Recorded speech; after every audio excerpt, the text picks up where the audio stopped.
We spent 11 days road tripping the breathtaking country of Costa Rica, staying at Airbnbs, resort and hot spring hotels, and I'm here to compare and contrast the two so you can pick the best for your dream vacation. I'm here to let you know everything I wish I knew before I clicked book. Hello and welcome. I'm Sydney. This is Season by Sydney. If you're new here, welcome. If you're returning, welcome back. Go ahead and hit subscribe for me because we have fun over here. New videos every Sunday, lifestyle, travel, wellness, food, all the soft life things. So I'm an Airbnb girly and my husband agrees, but we're always open to hotels and resorts because we love that luxury, not having to think, kind of turn your brain off experience. And I know you should never really turn your brain off anywhere, but when you're at an all-inclusive resort or cruise or something like that, it's just a lot easier. So we're always open, and when we book trips, we'll usually have a couple days where we stay at something like a resort or something a little more formal because we're always doing the Airbnb thing. Let's start with the resort. Since I'm a biased Airbnb girly, I want to give all the facts. There's going to be lots of pictures. And if you're interested in booking any of the places that we stayed at, the link to the Ultimate Costa Rica travel guide will be linked below, where you can see every single place we stayed in the country. We stayed at It's not Chachagua. We stayed at Chachagua Resort and Hot Spring. It's in La Fortuna, a little off the beaten path. I'm going to drop some pics, maybe a map area here so you guys can kind of see where it is. Not far from La Fortuna, really quiet, nice neighborhood. And there was honestly some really great restaurants in that neighborhood. Soda Sisi, the empanadas, really good. You have to speak Spanish to go, but it's worth it, get your Google Translate out. But back to the resort, not the food. Let's stay at the resort. So I was pronouncing it wrong. If you watch my last video on the 5 shocks of Costa Rica, I was literally right outside the resort filming that video, and I pronounced it wrong. That was before they told me the correct way to pronounce it. It is Chachagua Resort and Hot Spring. It's Spanish for a lot of water. They said when they came here, there was a lot of rushing water, a lot of hot springs, a lot of lakes. So they just named it like too much water, a lot of water. Little tiny town, a lot of hot springs. And the resort is really the biggest thing in the town, the biggest money maker. But it's not packed. Like, this is not the Disney of this town by any means or whatever. It's very chill, covered with lush rainforest. I think it's like 90 hectares or something of rainforest. Gated. There's like a doorman who lets you in and out, so it's super safe. So let's get into the pros of Chachagua, not Chachagua. Lord in heaven. So the pros for me were, number one, safety. Like I said, there was a doorman who let you in and out every time, and you had to kind of like show your reservation. So you didn't have to worry about anything really. You could kind of do that, turn your brain off thing and just walk around the resort and know that there's just not going to be any issues like that. The scariest things on that resort were the animals. They would say at night, be careful. Jaguars, big spiders, snakes. Snakes were the biggest one. They were like, please wear closed-toed shoes. Like, do not be walking around here at night with flip-flops on. So yeah, the safety is a great thing when it comes to resorts in general. You're going to have just more people, more security, more measures taken that you don't have to worry about a thing. Not saying that Airbnbs are unsafe by any means, but just, they take a little extra precaution at a resort. 222. Number 2 is the built-in excursions. That's definitely a pro of resorts. When you book an Airbnb, you kind of got to figure your own thing out. Of course, you can go on Airbnb experiences. Some people say it's wildly overpriced. It just depends where you are, in my opinion. But when you're at a resort, they have their own experiences there. Also, wildly overpriced. I think a lot of the tours at Chachagua were $150, $200 for different things like riding horses and the chocolate and coffee and stuff like that. We actually got our tours included for free because there was some construction at the resort while we were there, and we were on our honeymoon. So they were just like, trying to give us anything. So that's another pro of resorts, that you might get a little perk. They might throw in something extra, but con, construction. The third pro of the resort would be free breakfast. So if you're a budget traveler, eating out every single meal can get expensive. This resort was no budget resort by any means. If you're staying at a resort, I would say Chichagua is a mid-level. It's anywhere from, I want to say we paid 150 to 180 a night, but they have like treehouse bungalows that are over 1,000 a night. So you could definitely ball out there. Is it worth it? That's up to you. I think if you're going to ball out and spend that kind of money, that you should go to a nicer, you should go to a resort that offers more. Like Chichagua just has the hot springs and it's not a rainforest, and the jungle. Okay. So it's really an outdoorsy thing. If you're an outdoorsy girly, I'm an earth sign. I'm a Taurus. Shout out earth signs. So great for me. But if you're looking for like, oh, I want to go to the spa, I want to go, they need to have a club. They need to have like 10 restaurants. They need to have like, what else do resorts have? A bunch of workout stuff. I don't even think Chichagua had a gym.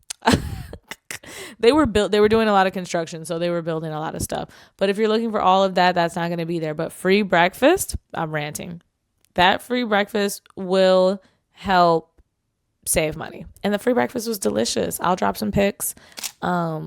Traditional Costa Rican food, or you could have gringo food. All of it was good. We were there for like 3-4 days, so we tried everything. And you could go to the little breakfast spot whenever you wanted. It wasn't like a set time that you had to be there or anything. Well, it was like before 11, but you didn't have like a slot that you had to go or any time or like that. And they spoke English there. So that brings me to my next point of a pro of staying at a resort is you don't have to speak Spanish. Okay? Everybody who works at that resort speaks a little bit of English. Some more than others. But the main people like that you will need to talk to, their English is fantastic. That's why they have that job. So if your Spanish is no bueno, the resort may be for you. If you're trying to turn that brain off and you're not trying to learn and explore new languages, I would say a resort over an Airbnb, because at our Airbnb, shout out Felipe, he was like our little handy helper at the Airbnb. He spoke zero English. So me and him were communicating in my broken Spanish. But at the resort, English spoken everywhere. You're getting free breakfast. Things are just easier, So it depends on the type of vacation you're looking for. And that brings me to my next point with not needing to speak Spanish when you're at a resort. You also don't need to drive much, right? They have multiple restaurants on site. There's a hot spring on site, pool, 90 hectares of jungle and classes. So you could really just turn your brain off and not have to drive, leave the car, enjoy spinning around in the golf cart at the resort, I don't know if everybody's like me, but me and my husband, we both hate driving. So we go on trips. I know we were road tripping across Costa Rica, so it seems like we like to drive, but no, we were breaking those days up. And usually when we go places, we try to go places with public transportation so we don't have to drive. So that is one perk of like a resort or a cruise, is just not having to factor in driving every day. So when we were there for like 3-4 days and we weren't driving much, it was really nice. Let's get into cons, baby. Because there's some cons, okay? There's definitely cons to resort living. The first con is the price. You're paying $200 to $1,000 a night. Is it $200 to $1,000 a night worth it? I don't think so. It just really depends what you're looking for. But the price is just like, it's too much. And the price of the food there for what you can get on Airbnb in comparison to what you get at the resort, I feel like you're just paying for like the private hot spring, which is nice. And that's really it. And maybe the jungle if you're like into the jungle or whatever. But the food, like there was no food included. This was not an all-inclusive resort, right? So you had to pay at the restaurants. We did not eat at one of those restaurants. We only got the free breakfast. Look, we're not cheap. Like we'll splurge when it comes time to splurge. Like we got a whole private chef in Costa Rica. Like check out that.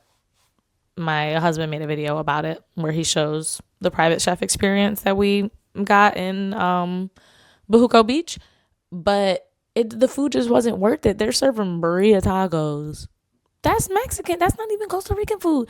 What are you talking about? And the burrito tacos was $40? Or it was like burrito quesadillas. $40? Don't piss me off. So, with what little Spanish I do know, me and my husband took the car and went right outside the resort, about 5 minutes, to all the little soda restaurants. Here's a definition of a soda in Costa Rica. And used what little Spanish we had to order food and spent a third of the price that we would have spent at the resort for delicious food, traditional Costa Rican food, not burrito quesadillas, like stuff they're making for gringos or whatever. So yeah, I would say that's a con, is the price and how things are just tailored to gringos, obviously. So we left the resort every night to eat.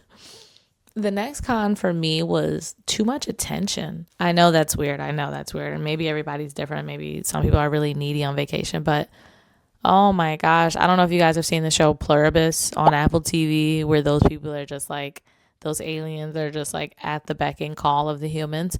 But that's how it felt. You know, they were there too much. Everyone that worked there, they were outside your door. They were there when you woke up. They were there. What do you need? Can I get you anything? How was your day? What's going on? What can I get you? But they never really had anything to say, you know? Shout out to Kim. I'm pretty sure that was her name. I probably have a video of her here. She was my favorite. She gave us a couple shots of the local sugarcane alcohol, and she was telling us about the local birds and stuff. So she was cool. But yeah, a lot of the other people were just in your face for no reason. And it was just like, we're just trying to chill. So for me, that is a con for staying at a resort. Just too much attention from the staff. This is my biggest con, and I'll leave it here because everything else I just wrote down, I was just looking at my notes. Everything else I just wrote down was petty. It was just me being petty. So this is the last con on Chichagua and just resorts in general, is just they're not being 100% upfront. The third con is construction and construction noise.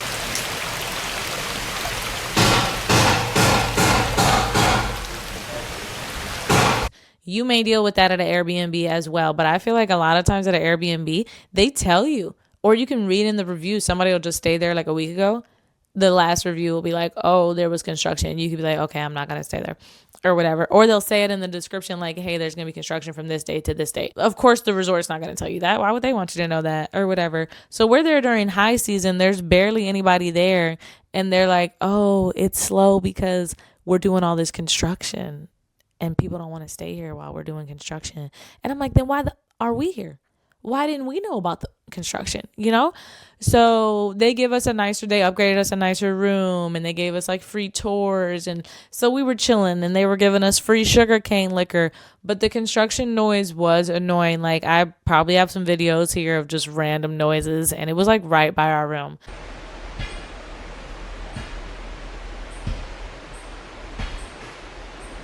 I don't feel like I should have got my experience refunded or anything. I definitely don't feel like that. Like, I was happy to pay for us to stay there because we had a really nice time at the hot springs and the coffee and chocolate and hiking through the jungle and everything. But I just feel like they should have been more upfront and honest on their website. We're going to have construction from this time to this time. And if you want to book, there's a discounted rate, but that is what it is.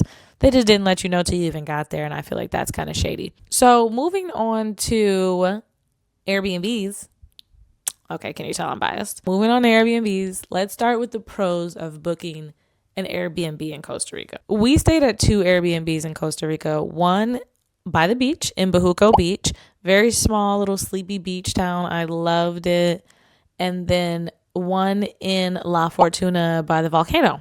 So the pros of an Airbnb is definitely the privacy is number one. In a resort, you may be in a bungalow, or you may be like in a row of houses right next to each other or something. You know, they're just going to try to like optimize their space, right? So it's not as much privacy as you would like.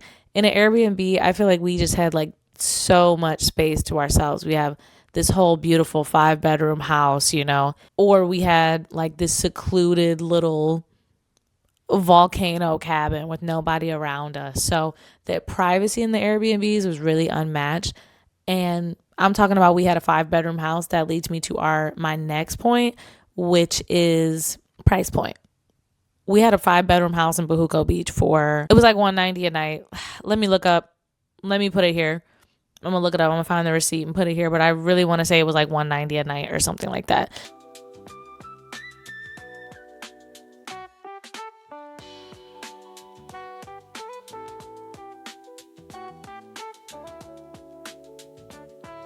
That resort was like $190 a night. They're roughly the same. That resort, I'm sitting next to construction noise in a little 1 bedroom bungalow, no private pool, sharing pool with other people and stuff. Airbnb, let's bring that privacy to another note. Private pool goes into there. Like, having to swim with other people is fine and all, but I'm paying $190 a night for that. When I'm paying $190 a night and I had a whole private pool, dropped a pic, a whole private pool at Bahugo Beach. So that's where I become an Airbnb girly. I love my privacy. I love a private pool that's just unmatched for the price point. The next pro for Airbnbs is just a more local experience, getting to meet local guides, local people. Like, we just met a lot of really cool owners and people who gave us a lot of cool recommendations on stuff to do in the country. And the resort, it just always feels like a little more performative, And another pro of staying at Airbnbs is resorts can't offer the same distinct architecture and design, the creative little nuances that Airbnbs can. You really get to see that local person who put together the Airbnb, get to see their personality on it. And that's what's beautiful. We had a great time walking around Rosie's camp of Airbnbs, seeing all the different houses her and her architect husband had built and designed. It was really beautiful. I would say another pro of staying at an Airbnb versus a resort is a more nuanced experience. Our Airbnb owners let us check in early. They let us leave late. At one of them, they did our laundry for free. At another, we had our own washer and dryer. So you just get a more personalized, I would say overall, better experience, more perks because they want you to come back. They're not seeing 5,000 people a day like at a resort, My last pro for Airbnbs is definitely less expensive food options. You can stay at an Airbnb in a more rural neighborhood or just a lesser known neighborhood. In Costa Rica specifically, you'll have lots of delicious restaurant options around you, where you can spend maybe $20 for 2 meals, 2 healthy, delicious meals, At the resort, I'm telling you, those quesadillas were like $60 or something. It was insane. I can't even remember. I need to find the website how much they were. But it was insane compared to the local prices by our beach house, So cheaper food options, better, healthier food options is definitely a pro of staying at an Airbnb versus a resort. Let's get into the cons of an Airbnb. Yes, baby, there are cons. I know you're thinking, oh, you're so biased. Oh, you don't think there's any cons? There's cons to everything in this life. I promise you that. So the first con of staying at an Airbnb is mobility. Okay? It was not a big one for me, but for others, I feel like it could be an issue. There was stairs on top of stairs, baby. At our first Airbnb, at our second one, just stairs, hills, mountains, valleys. These people are building Airbnbs on whatever, on their land, on their rural Costa Rican land. So you might have to hike, bike, fly. I'm just kidding. You may have to walk a little bit. And if your knees can't take it, this ain't the resort. There ain't no golf cart, And they didn't even tell us about all the stairs at the Airbnb. When we first got there, thank God we're mobile. We just saw like 60 stairs as soon as we pulled up. And I was like, oh. Let's get to it, but what if we couldn't? Insanity. The next con of staying at an Airbnb is no free breakfast. You gotta forage all your own food. You might be cooking your own food. You might be going out to eat every meal, but there definitely is like no free breakfast included. So that's a bummer. But that brings me to my next point. While you're out foraging for those meals and trying to find stuff to cook or eat, you're gonna need some Spanish. Yeah. Okay? If you're not staying at the resort, you're gonna need some Spanish. Duolingo. Somebody need to sponsor me. Rosetta Stone. But you're gonna have to practice. Thankfully, my Spanish just comes back to me a little bit. I've worked in kitchens for 10 years and sometimes it just comes back. So that helped us a lot. I knew a lot of food words. I knew a lot of travel words. We've been to Mexico. I've been to Puerto Rico. I've been to Spain. So a lot of my travel Spanish came back to me. But yeah, if you're not comfortable using Spanish, stay at the resort, baby. Stay at the resort because you're going to be lost. Daily driving was definitely a con at the Airbnb. We were like all the way up on a hill. We had to drive our 4x4 vehicle down and up the hill every day and go through the gate and go through the town to get to what we needed to get to. And when we were at the resort, you know, they carted you around in the golf cart. That's why I swear I gained 5 pounds toward the end of our trip when we were at the resort, because they were just carting us around in that golf cart everywhere. At the Airbnb, we were hoofing it. We were hoofing it around her property. We were driving around that whole town. So, you know, it just becomes a little laborious. You're putting in more effort to your vacation. It's a little more of an adventure man time as opposed to let's lay down and relax. So it's really just about what you want in your trip, you know? But I would say staying at an Airbnb, you're going to be putting in a little more work in the navigating area. My last con for Airbnbs was just the small amount of cleaning you have to do. That's not a huge con for me because me and my husband are just super tidy people regardless. But a lot of people don't like that. They want to leave the hotel a mess. That's your prerogative. So I'm going to put that on the cons list because they do ask you like, hey, could you take out the trash and maybe not leave our place a mess? And we're like, yeah, that's fine with us because we're not psychos. But I'm going to put that on the list for y'all who like to just trash places. That's a con. You got to clean up a little bit. Y'all are going to have the best time in Costa Rica. It's truly a beautiful country no matter where you stay. I hope I helped you a little bit decide what type of vacation you want to have or whether you want to stay at an Airbnb or resort. It doesn't matter. Just go. Get out there. If you have any questions, feel free to leave me a comment. I respond to all the comments. And if you're interested in going to Costa Rica, the Ultimate Costa Rica Travel Guide is linked below where you can see everywhere we stayed in the country. Thank y'all for being here, and I'll see you next Sunday. Peace.